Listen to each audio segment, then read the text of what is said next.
আল্লাহর নবীজি বিবাহ করার পরে নবীজির বয়স যখন 40 বছর হয়ে যায়, কয় বছর? 40 বছর 10 মাস 10 দিন যখন পরিপূর্ণ হয়ে যায়, আল্লাহর নবীজি বাড়িতে আর থাকতে চান না। হযরত আয়েশা থেকে বর্ণিত বুখারী শরীফের হাদিসের মধ্যে এসেছে, আল্লাহর নবীজি যখন ঘুমের মধ্যে থাকতেন, ঘুমের মধ্যে নবীর উপরে ওহী নাজিল হয়ে যেত। জোরে কোন সুবহানাল্লাহ, আর একটু জোরে কোন সুবহানাল্লাহ। আল্লাহর নবীজি আর বাড়িতে থাকতে চান না। আল্লাহর নবীজি বাড়ি থেকে কিছু খাবার নিয়ে 3 কিলোমিটার দূরে সেই হেরা পর্বতের মধ্যে চলে যায়। যাওয়ার পরে নবী আমার সেখানে আল্লাহ তাআলার ইবাদত করতে থাকে, সেখানে নামাজ পড়তে থাকে, আল্লাহ তাআলার ইবাদত করতে থাকে। যখন খাবার ফুরিয়ে যায় আবার নবী বাড়িতে রওনা করেন। বাড়িতে আসার পরে আবার যখন খাবার নিয়ে যায় ইবাদত করতে থাকেন। ইবাদত করতে করতে করতে করতে খাবার পানি যখন ফুরে যায় আবার নবী বাড়িতে আসেন। আসার পরে আবার কিছু খাবার নিয়ে নবী আমার হেরা পর্বতে যায়। যাওয়ার পরে নবী ইবাদত বন্দেগীতে লিপ্ত থাকেন। হঠাৎ করে আল্লাহর নবীর সামনে একদিন আল্লাহ তাআলা জিবরাইল আমিনকে পাঠায়া দেয়। জিবরাইল আমিন আসার পরে নবীজিকে ডাক দিয়ে বলেন, নবী গো ইকরা, আপনি পড়ুন। নবী ডাক দিয়ে বলেন, আমি পড়তে জানি না। এরপরে হযরত জিবরাইল বুকে চাপ দিলেন। চাপ দেওয়ার পরে ডাক দিয়ে বলেন, ইকরা, নবী আপনি পড়ুন। আমার নবী ডাক দিয়ে বলেন, আমি পড়তে জানি না। এই রকম যখন 3 বার হইয়া যায় আল্লাহর নবীজিকে তৃতীয়বারে যখন চাপ দিলেন, চাপ দেওয়ার পরে যখন ছেড়ে দিলেন, ছেড়ে দেওয়ার পরে জিবরাইল ডাক দিয়ে বলেন, ইকরা বিসমি রাব্বিকাল্লাযী খলাক। আল্লাহু আকবার। যখন নবীর প্রতি যখন আয়াত নাযিল হয়ে যায় আল্লাহর নবীজি হেরা পর্বত থেকে বাড়িতে আসলেন। নবীজি ভয় পেয়ে গেলেন। নবী আমার যখন বাড়িতে যখন আসলেন, আসার পরে খাদিজাতুল কুবরা রাদিয়াল্লাহু তাআলা আনহাকে ডাক দিয়ে বললেন, বিবি রে, আমি হয়তো আমার নিজের জীবনটাকে নিয়ে পেরেশানির মধ্যে পড়ে গেলাম। আমি হয়তো আর বাঁচব না। আমার শরীরের মধ্যে কাঁপুনি শুরু হয়ে গেছে। আল্লাহর নবী ডাক দিয়ে বলেন, আমাকে কম্বল দ্বারা ঢেকে দাও। আল্লাহর নবীজিকে কম্বল দ্বারা যখন ঢেকে দেওয়া হলো, আল্লাহর নবীজি যখন কম্বল দ্বারা ঢেকে দেওয়ার পরে নবী আমার কিছুক্ষণ পরে যখন সুস্থ হইয়া যায়, সুস্থ হওয়ার পরে আল্লাহর নবীজি ডাক দিয়ে বলেন, আমি হয়তো ধ্বংস হয়ে যাব। এবার খাদিজা ডাক দিয়ে বলে, খোদার কসম, আপনি কোনোদিন ধ্বংস হবেন না, কারণ আপনি তো ইতিমদেরকে ভালোবাসেন, আপনি তো অসহায় মানুষের পাশে দাঁড়ান, আপনি তো আত্মীয়তার সম্পর্ক বজায় রাখেন। যখন আল্লাহু আকবার, আপনি পথভ্রষ্ট হবেন না, আপনার আল্লাহ আপনাকে কখনো অপমান করবেন না। এমন সময় আল্লাহর নবীজিকে নিয়ে খাদিজাতুল কুবরা ওয়ারাকা ইবনে নাওফেলের কাছে চলে গেলেন। যাওয়ার পরে সমস্ত ঘটনা খুলে বললেন যে আমার স্বামীর এই এই ঘটনা ঘটছে। এমন সময় ওয়ারাকা ইবনে নাওফেল ডাক দিয়ে বললেন, ও খাদিজা, এটা কিন্তু যেমন তেমন মানুষ না, এটা কিন্তু যেমন মানুষ না। এই ব্যক্তির উপরে আমার আল্লাহ কোরআন নাযিল করবেন। আল্লাহু আকবার।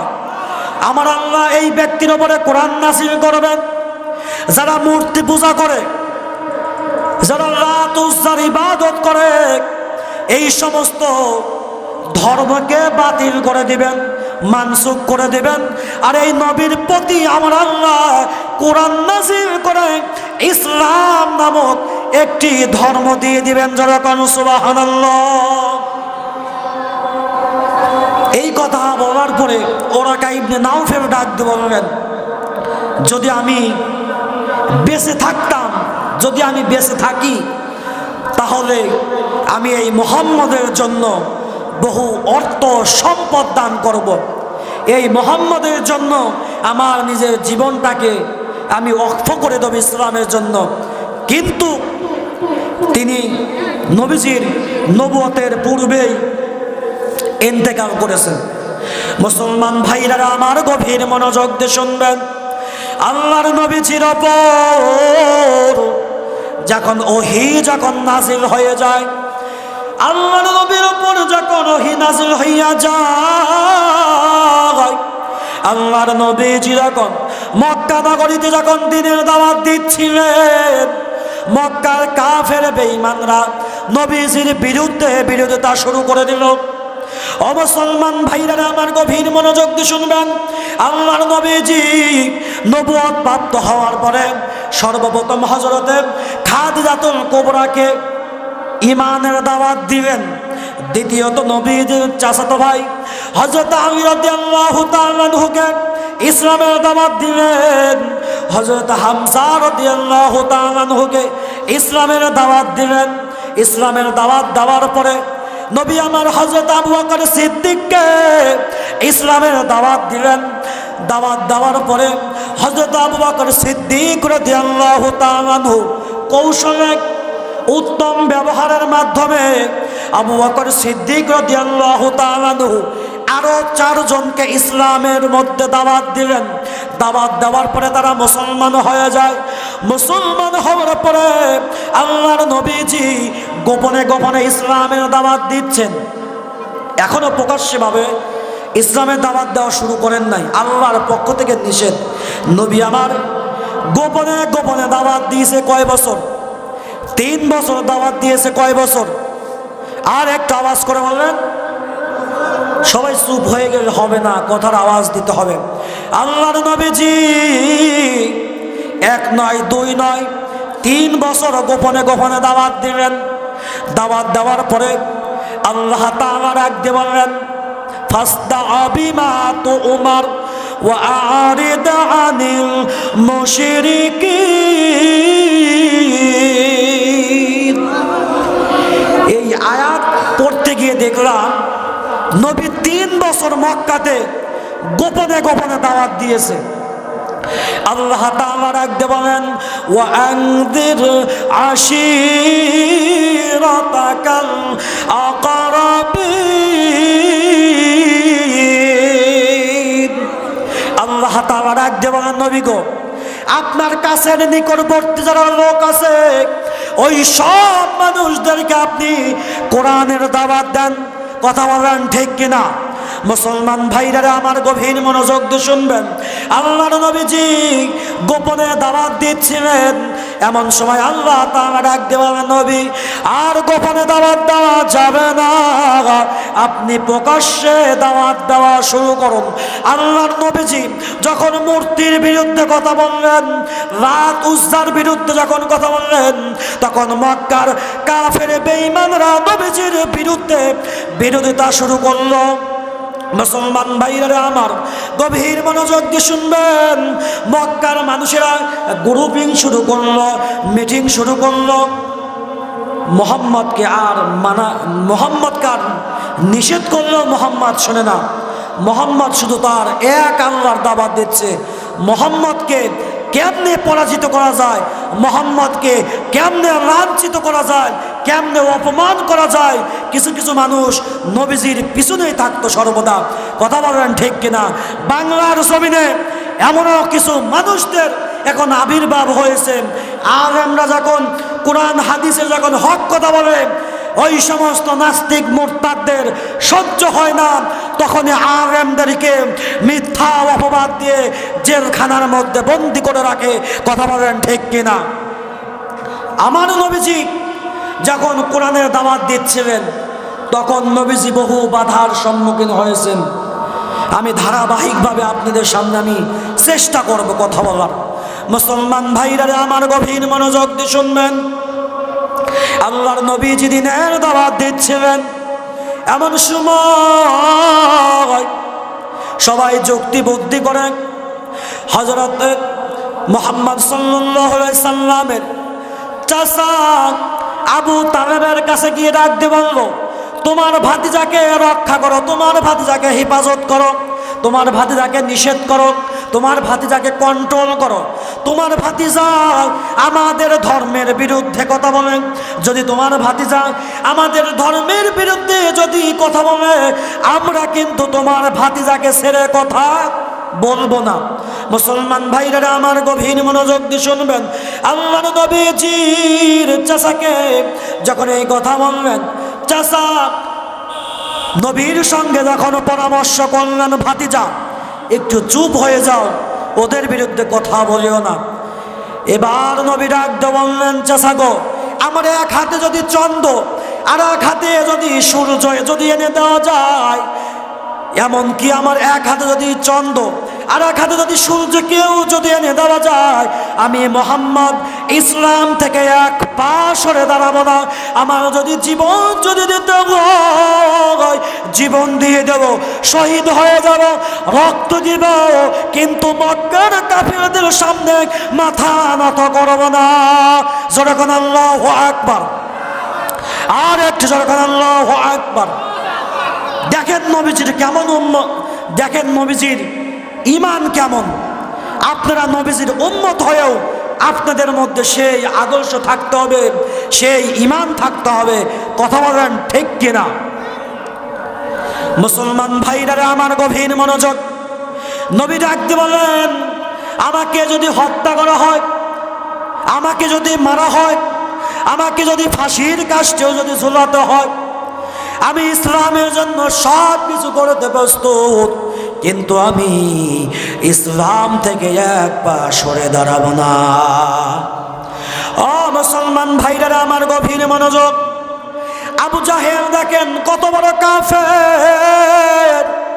নবী আমার দিনের বেলায় কোরআনের দাওয়াত দেয়, নবীজির সঙ্গে শত্রুতা করে, আল্লাহর নবীজি কাবা ঘরের পাশে দাঁড়ায়া দাঁড়ায়া নামাজ পড়তেছে।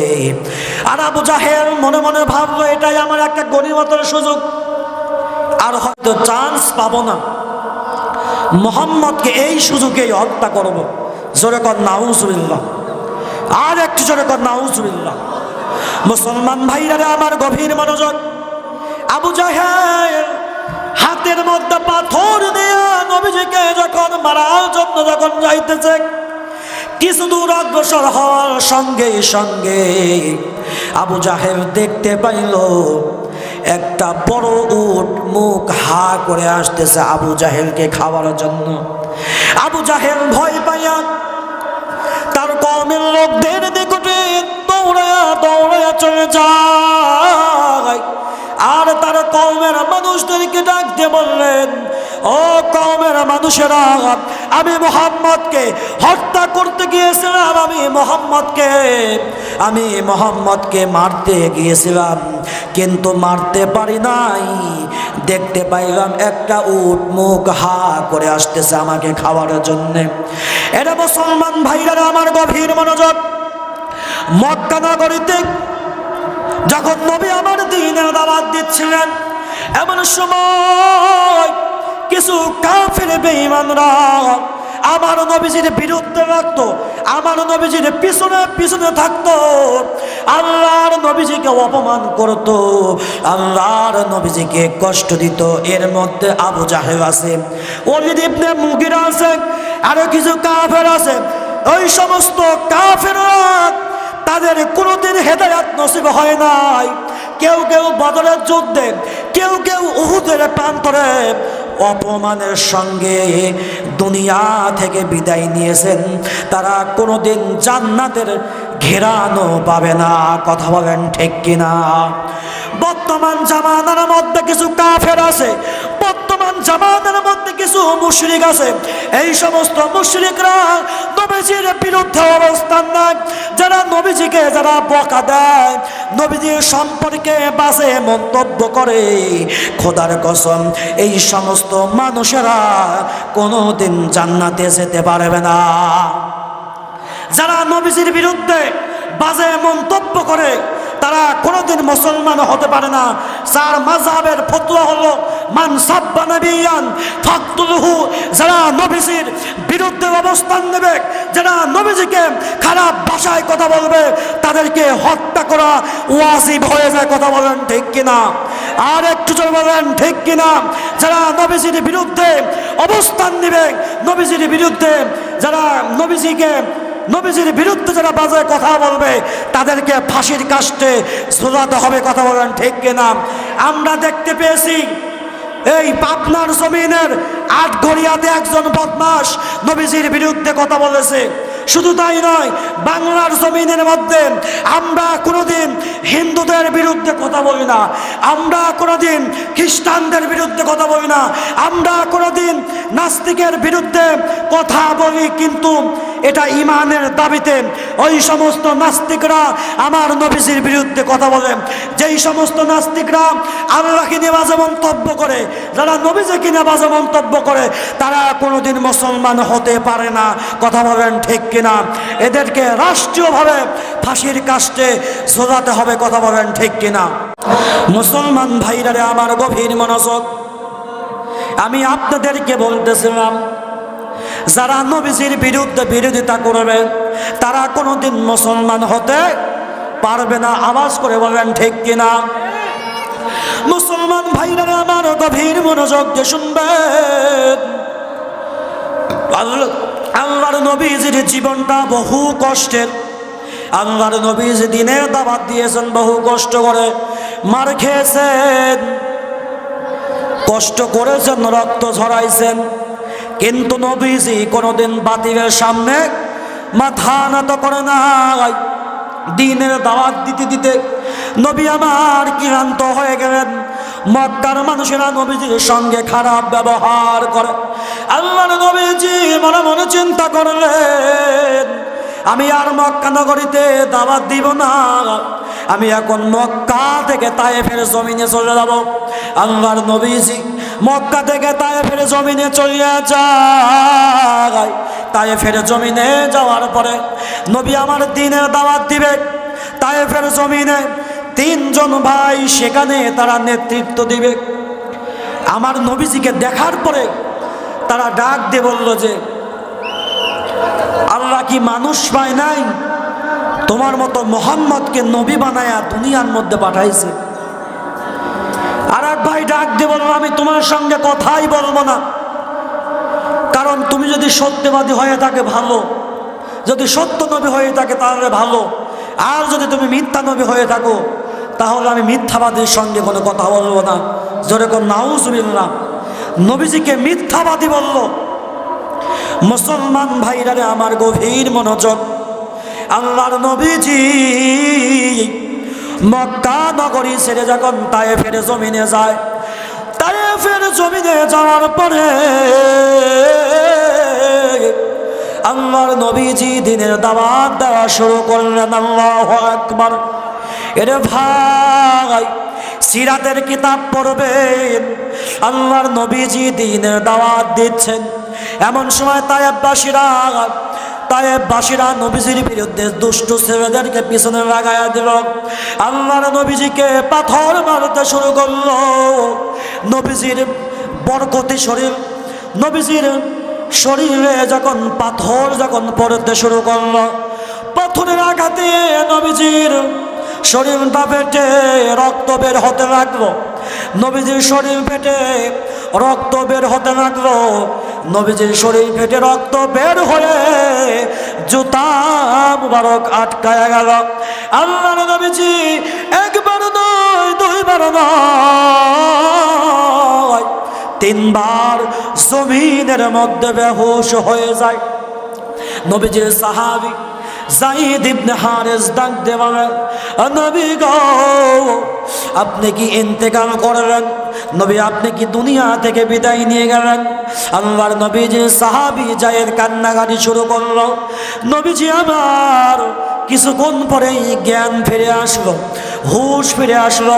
আল্লাহর নবীজি হযরত যায়েদকে ডাক দিয়ে বললেন, যায়েদ রে, এই তায়েফের ঘরে গিয়ে আমার জন্য পানি নিয়ে আসো।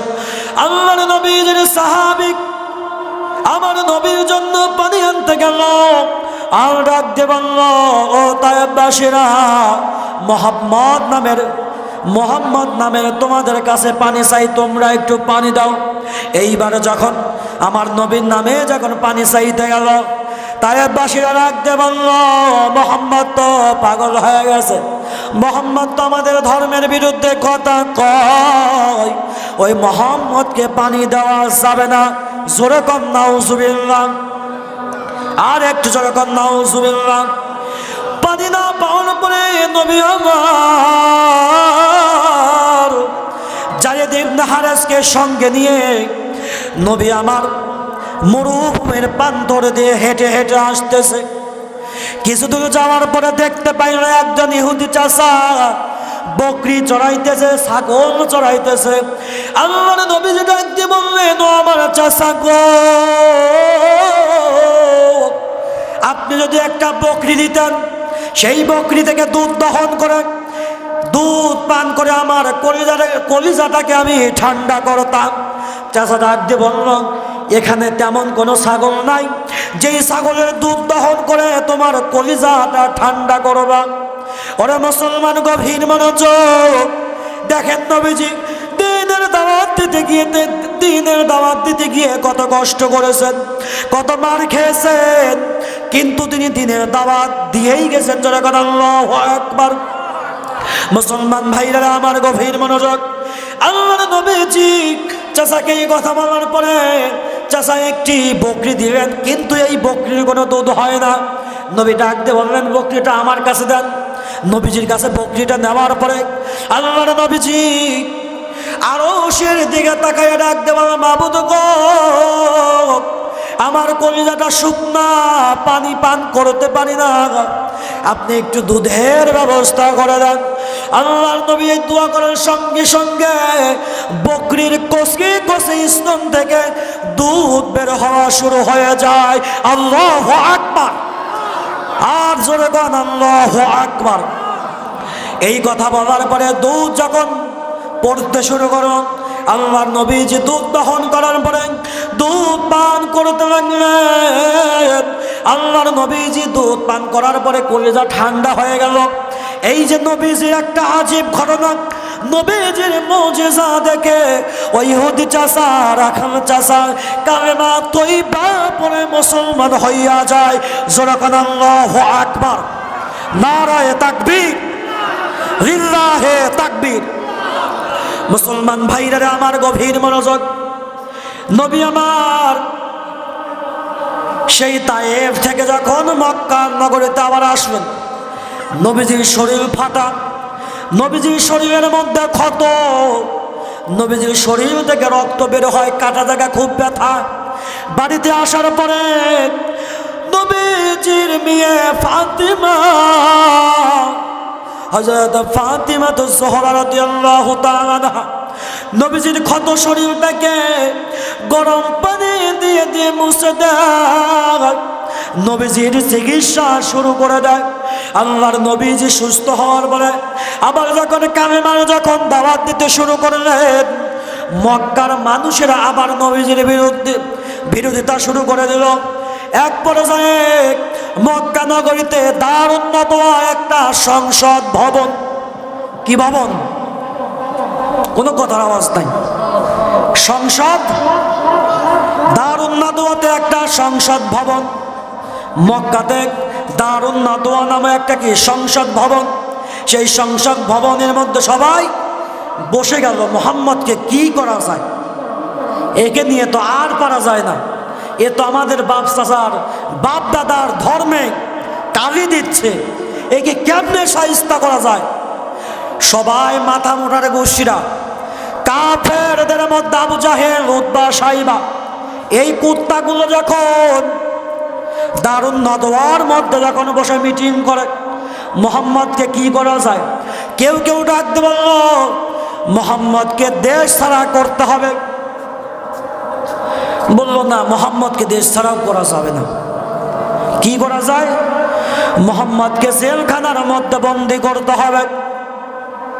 আবার কেউ কেউ পরামর্শ দিল, মুহাম্মদকে হত্যা করা হবে। এরে মুসলমান, আমার নবীজিকে হত্যা করতে হবে। এই ঘটনা থেকে আমি একটু পিছনের দিকে আসি। নবীজির সাহাবী হযরত ওমর ফারুক রাদিয়াল্লাহু তাআলা আনহু তখনও কিন্তু ইসলাম গ্রহণ করেন নাই। আমার নবীজিকে হত্যা করার জন্য মক্কা নগরীতে আমার নবীজিকে হত্যা করার জন্য যাইতেছে। রাস্তার মাঝখানে নবীজির সাহাবীর সঙ্গে দেখা হইয়া যায়। নবীজির সাহাবী হযরত নাঈম ডাক দিয়ে বলেন, ওমর আজকে তুমি কোথায় যাচ্ছ? আজকে কোথায় আক্রমণ করার ইচ্ছা? কাকে তুমি হত্যা করবা? এবার ওমর ডাক দেওয়া, আজকে মুহাম্মদকে হত্যা করতে যাব। জোরে কর নাউজুবিল্লাহ। এটা জবান ছেড়ে কর নাউজুবিল্লাহ।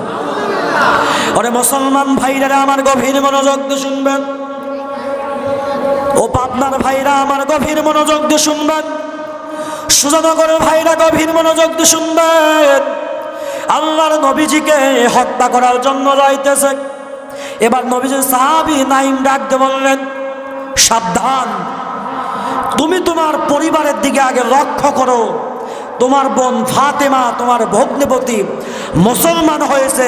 জোরে কোন সুবহানাল্লাহ। মুসলমান ভাইরা আমার গভীর মনোযোগ। এই কথা শোনার পরে নবীজির সাহাবী যখন বললেন তোমার বোন ফাতেমা মুসলমান হয়ে গেছে,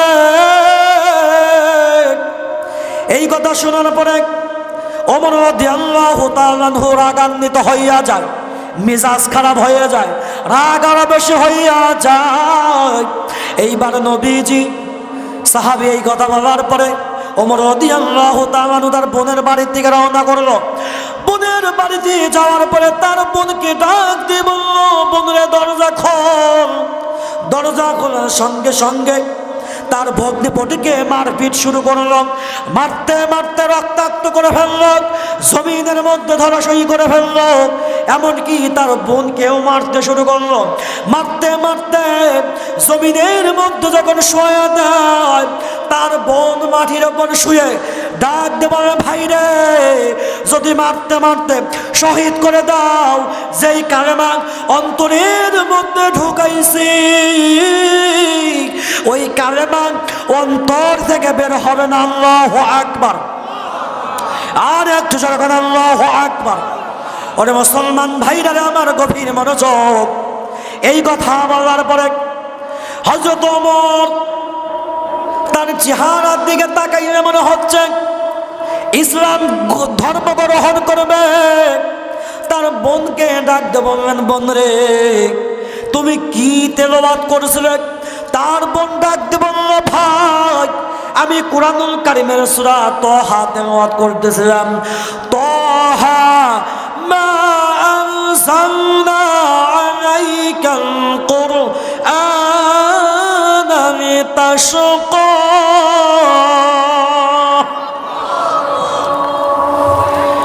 কুরআনুল কারীমের সূরা তাহা তেলাওয়াত করতেছিলেন। এমন সময় তার বোনকে ডাক দিয়ে বলল, বোন তুমি যেই ধর্ম গ্রহণ করেছো আমিও সেই ধর্ম গ্রহণ করবো। সুবহানাল্লাহ। এবার নবীজির সাহাবী ফাতেমার সঙ্গে, নবীজির সাহাবা হযরত ফাতেমার সঙ্গে ওমর রাদিয়াল্লাহু তাআলা আনহু তার বোনের সঙ্গে রওনা করলেন। বোনের সঙ্গে যখন রওনা করলেন, নবীজির বাড়ির সামনে যখন উপস্থিত হইয়া যায়, যেই তরবারি দিয়ে নবীজিকে হত্যা করতে চেয়েছিল, সেই তরবারি নবীজির কদমে রেখে কালেমা তয়্যিবা পড়ে মুসলমান হইয়া যায়। যখন আল্লাহু আকবার। আল্লাহর নবী যখন কালেমা পড়লেন, আল্লাহর নবীজির সাহাবী ওমর যখন কালেমা পড়লেন, কালেমা পড়ার সঙ্গে সঙ্গে মক্কার মানুষদেরকে ডাক দিয়ে বলেন, আয় এবার আয় দেখি মোহাম্মদকে কে একটা গায়ে টোকা দেয়, ওর চামড়া তুলে দেওয়া হবে। যখন হযরত ওমর যখন সাহসী মেজাজ যখন বক্তব্য দেওয়া শুরু করলো, কোন কাফের বেঈমানরা হযরতে ওমরের সামনে আসার সাহস পেল না। কথা বলেন ঠিক কিনা? এবার যখন কালেমা পড়ে মুসলমান হয়ে যায়, আমি আপনাদেরকে ঘটনা শুনাইতেছিলাম, যখন দারুন নাদওয়ার মধ্যে যখন সংসদের মধ্যে যখন মিটিং করতেছে, মুহাম্মদকে কি করা যায়, মুহাম্মদকে কি করা যায়, কেউ কেউ ডাক দিয়ে বলল মুহাম্মদকে হত্যা করতে হবে। আমার নবীজিকে হত্যা করার জন্য মক্কার কিছু যুবকদেরকে সেটিং করে দেওয়া হলো। আল্লাহর নবীজি বাড়িকে ঘেরাও করা হলো। বর্তমান জামানায় অনেক বড় আলেমরা যখন কোরআনের যখন কথা বলে, তখন তাদের বাড়ি ঘেরাও করা হয়, তাদেরকে হ্যান্ডকাপ দিয়ে জেলখানার মধ্যে বছরের পর বছর আটকে রাখা হয় একমাত্র কোরআনের কথা বলার জন্য। কথা বলবেন ঠিক কিনা? কি লজ্জা লাগে নাকি? ঠিক না ঠিক বলতে? আরেকটু আওয়াজ করে বলবেন ঠিক কিনা? একটু আওয়াজ দিতে হবে। মুসলমান ভাইরা আমার গভীর মনোযোগ, নবীজির ঘর বাড়িকে তারা অ্যাটাক করে ফেলল। মুহাম্মদকে আজকে কতল করে দেব, মুহাম্মদকে আজকে হত্যা করে ফেলব, দুনিয়া থেকে বিদায় করে দেব। আল্লাহর নবীজিকে, আল্লাহর নবীজির বিরুদ্ধে যখন সবাই যখন বিরোধিতা শুরু করে দিল, নবীজির ঘর বাড়িকে যখন তারা ঘিরে ফেললো, আমার আল্লাহ তাআলা নবীজিকে ডাক দেওয়া, নবী গো, ও নবী আপনার মক্কায় থাকবেন না, মক্কায় আর দাওয়াত দিতে হবে না, আপনি এবার হিজরত করুন। আল্লাহু আকবার। আল্লাহ তাআলার আদেশে মক্কার জমিন থেকে আল্লাহর নবীজি মক্কার জমিনের মধ্যে হযরত আলী রাদিয়াল্লাহু তাআলা আনহুকে আমানতের দায়িত্ব বুঝিয়ে দিয়ে নবী আমার মক্কা থেকে মদিনার দিকে রওনা করলেন। রাতের গভীর হয়ে গেল, নবী আমার আবু বকরের বাড়িতে রওনা করলেন। আবু বকরের বাড়িতে যাওয়ার পরে একদম আবু বকর, ও আবু বকর তুমি কোথায়? এইবার নবীর আওয়াজ পাই আবু বকর ডাক দিয়ে বললেন, ইয়া রাসূলুল্লাহ, ইয়া হাবিবাল্লাহ, আপনি যেই দিন বলেছিলেন ও আবু বকর তুমি কিন্তু আমার হিজরতের সঙ্গে নবী গো, সেই দিন থেকে আমি আবু বকর ঘুমাই না। ও মুসলমান ভাইরা আমার গভীর মনোযোগ, আল্লাহর নবীজিকে মারতে পারল না। আল্লাহর নবীজি কুরআনুল কারীমের সূরা তাহা, সূরা ইয়াসিন তেলাওয়াত করে হাতের মধ্যে এক মুষ্টি মাটি নিয়ে ছিটিয়ে দিলেন কাফির বেঈমানদের শরীরের উপরে। ইয়াসিন ওয়াল কুরআনিল হাকীম ইন্নাকা লামিনাল মুরসালিন। সূরা ইয়াসিন তেলাওয়াত করে মাটিতে ফুঁক দিয়ে কাফের বেঈমানদের চোখের সামনে যখন নিক্ষেপ করলেন, মক্কার কাফের বেঈমানরা অন্ধ হয়ে গেল। আল্লাহর নবীজি মাঝখান দিয়ে আবু বকরকে সঙ্গে নিয়ে কাবার পাশে দাঁড়ায় ডাক দিয়ে বলল, কাবা, আমি আর হয়তো এখানে থাকবো না, আমার হয়তো মক্কাতে আর থাকা হবে না।